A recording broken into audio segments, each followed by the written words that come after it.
బలహీనమైపోయి సిక్కైపోయి ఇక లేవలేని స్థలములు కూడా నా దేవుడు నూతన బలముతో బలపరుస్తాడు. హల్లెలూయా.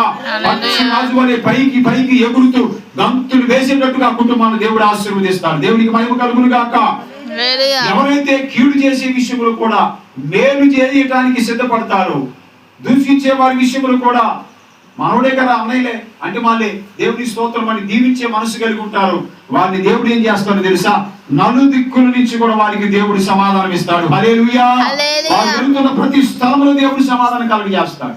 వారు నిలబడే ప్రతి రంగంలో దేవుడు సమాధానం కలుగజేస్తాడు.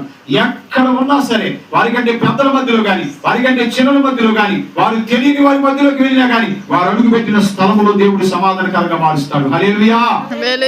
ఎవరైతే కీడుకు ప్రతి కీడు చేయకుండా, దూషణకు ప్రతి కీడు దూషణ చేయకుండా దీవించే మనసు కలిగి ఉంటారు, ప్రేమ కలిగిన మనసు కలిగి ఉంటారు, సమాధానం కలిగిన మనసు కలిగి ఉంటారు, బలహీనతలలో ఉన్న వారిని కూడా బలపరిచి మంచి మెచ్యూరిటీ కలిగి ఉంటారు, వారిని దేవుడు ఏం చేస్తాడో తెలుసా? ఆశీర్వాదములకు వారసురాలుగా మారుస్తాడు. ప్రభువుకు మహిమ కలుగును గాక. హల్లెలూయా. ఈ ఆశీర్వాదం, ఈ సమాధానము, దేవుడిచ్చే బలాన్ని నీవు పొందుకోవాలంటే కీడు చేసే పరిస్థితులు సాతానుగాడు ఏర్పాటు చేస్తాడు. కీడు చేసే స్థలాలు కొన్ని ఉంటాయి. కీడు జరిగే మాటలు నీకు ఎదురవుతాయి.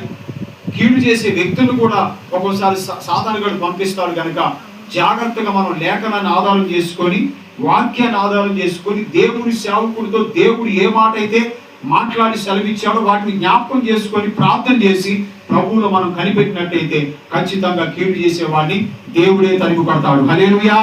నేను కీడు చేసేవారు కానీ, నేను దూషించేవారు కానీ నీ ఎదుటకు రాకుండా యేసు నామములో నీ పిల్లల మీద నుంచి, నీ బిడ్డల మీద నుంచి, నీ కుటుంబంలో నుంచి, నీ మధ్య నుంచి వారు దేవుడు తొలగించును గాక. ఆమె చెప్తా గట్టిగా. అటువంటి కార్యం దేవుడు చేస్తారు. ఈరోజు